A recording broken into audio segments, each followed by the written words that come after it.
So I'd like to introduce our first speaker of this segment, which is Phil Hoskins, Managing Director of Evolution Energy Minerals Limited.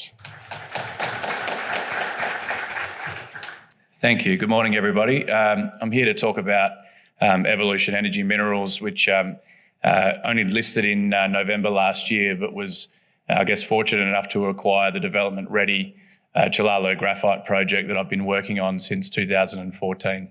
I've been with the project since first drill hole, and we are development ready, and it's going to be a very exciting year for our shareholders. Sorry, which one's the... there we go. So as I mentioned, Chilalo is development ready. We've got a DFS, we've got a mining license, we've got our environmental approvals. The one thing that sets our graphite apart, and a lot of graphite in Tanzania, is the flake size. We have world-leading flake size with 58% of the product coarser than 80 mesh. And for the uninitiated on graphite, the coarser the flake, the higher the price. And so it almost doesn't matter what price deck you use, we will always be one of the largest margin or highest margin developers or producers. We are working on some downstream strategies. We've got a diversified downstream strategy to produce expandable graphite and micronized graphite, but given this is a battery conference, I'll talk about our downstream anode strategy a bit later in the presentation. We're looking to be the world's first net zero carbon graphite mine, and I'll touch on how we'll get there. Everyone's familiar with the once in a generation opportunity in the graphite space. I'll give some insights. I've spent almost 250 days in China over the last 8 years, meeting with the end users, understanding the applications, and over the last 4 or 5 years, that's evolved a lot into the Western markets as well. So certainly sort of view myself as a bit of a graphite expert. Evolution benefits from a lot of that product development work and qualification work that I've done over the last 8 years, and that's going to culminate in the next few months or in this quarter with the signing of binding offtake agreements with industry leaders in both coarse flake expandable graphite for graphite foil and the like, and also in the anode space. We're in Tanzania, just came back from Tanzania over the last few weeks. We are going to be executing a framework agreement with the Tanzanian government this quarter that gives us and our financiers the stability required to invest. And the other thing with Evolution, we've welcomed a mining-focused ESG fund known as the Arch Sustainable Resources Fund. I guess graphite is one of the, or funding is one of the largest challenges in graphite, and having Arch on board with another $20 million US to deploy, they will be following their money into construction later this year. They will be bringing other investors alongside them, and they'll really be helping us with the project financing. So just corporately, listed last year, only 160 million shares on issue. Marvel is the company that got spun out of, previously known as GraphX Mining, which is the company that I was running, still owns 31% of Evolution. Arch has 25%, but across those two shareholders, both are on escrow till November 2023. So 56% of the stock's escrowed, so it's incredibly tight, which I think is going to bode well with a hell of a lot of the news flow we've got coming up. I think in graphite, it can't be underestimated how important it is to have graphite expertise. I've mentioned the 8 years I've been developing the asset. Trevor Benson, our chairman, spent 6 years as exec chairman of Tanzanian developer Walkabout Resources. And Michael Bourguignon there, the exec director, is the only guy outside of China that's actually built a graphite project in the last 20 years. He was the exec that arrived at the commencement of construction of Cyrus project in Mozambique. And I guess he's seen what's gone wrong there and will apply some of that to us moving forward. Here's a number of the areas we're looking to execute on. We really are in execution mode this year. The work's been done.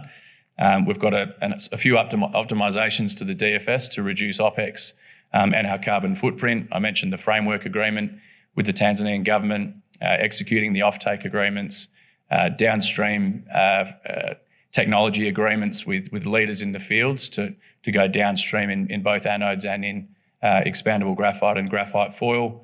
From an ESG point of view, with an ESG fund on board really driving the agenda there, there's a number of things we're working on. We will be making a declaration about being a net zero carbon mine later this year, once we've worked on the offsets and some of the mitigation strategies. We've also signed up to an independent third party, Digby, who provide an independent audit and assessment of our ESG performance. That'll be updated around the middle of the year, and you'll see us coming out with an independent A rating underscoring the ESG work that we're doing. I'll touch on the anode strategy in a few slides' time, and financing. It's all about that. We've appointed debt advisors and expecting to make a FID in Q4 of this year. Just a bit on graphite. Wood Mackenzie came out with a 50 outlook to 2050 recently, and a 1,400% increase in graphite in batteries between now and 2050. And just putting that in context, that's 52 new mines, the size of our mine, being built over that journey. And I'll touch on what that means in the next few years in a couple of slides' time. You'll see a lot of slides like this. This is the electric vehicles over the next decade, the impact on battery demand, and also the impact on graphite in batteries. So it's almost a five-fold increase in the graphite in batteries over the next decade. There's a lot of talk about. We just listened to some information on silicon in the anodes, but Iggy still recognised that graphite is going to be the mainstay of the anode moving forward, and that's across all chemistries. So you might hear about nickel and cobalt and things being engineered out on the cathode side, but graphite is the mainstay. And when I talk about graphite, I'm talking not just about natural spherical graphite, which is sort of what we're about, but synthetic graphite, which is the man-made sort of portion as well. And you can see at the moment, synthetic does have a greater share of the anode, but over the next 10 years, it's going to be moving towards natural, and that's for two reasons. Natural is much cheaper, and also synthetic has a much higher carbon footprint, and that's being accelerated at the moment. Actually, the cost of petroleum coke is seeing anode companies fast tracking that move towards natural. So you ask yourself, why does the US and EU and Australia, why do we call it a strategic critical mineral? Point number 2 there, we understand its use in global decarbonisation, how important it is, but it's more about the supply side. You've got China dominating the raw material supply, 80% of the flake graphite coming from there, 100% of the purification and spheronisation being done in China, and then a big market, expandable and expanded graphite, 90% coming from there. And when you look at China's supply over the last decade, there's been a lot of mine closures for environmental reasons, and that's why we've seen over the last 6 months prices going up. Well, that 25% is probably a bit outdated. That's probably up to 35% over the last 6 months. We've seen shutdowns in the Heilongjiang province because of power shortages, because of the weather, and that's a seasonal thing. But can you imagine being an end user in the Western world trying to get graphite out of China over the last 6 months? Incredibly difficult. And that's what Western end users are faced with at the moment, is where they're going to get their graphite. So that quote in the bottom left there from Wood Mackenzie, in addition to ramp-ups of existing projects in Madagascar and the likes of Syra, they're saying we need 4 new projects to come online by 2025. And that's basically tomorrow in the mining space. I mentioned we're development ready. This is where we are down in the southeast of Tanzania. We've got our mining license, got our environmental approvals, and very strong margins, as I mentioned, driven by flake size. It's all about flake size. Doesn't matter what price deck you use.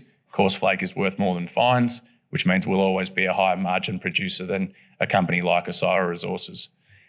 We do want to be vertically integrated. We want to get into a number of the downstream markets, and we've done the marketing and technical work to do that. A big sustainability focus, as I mentioned, and all over an 18-year mine life based on reserves.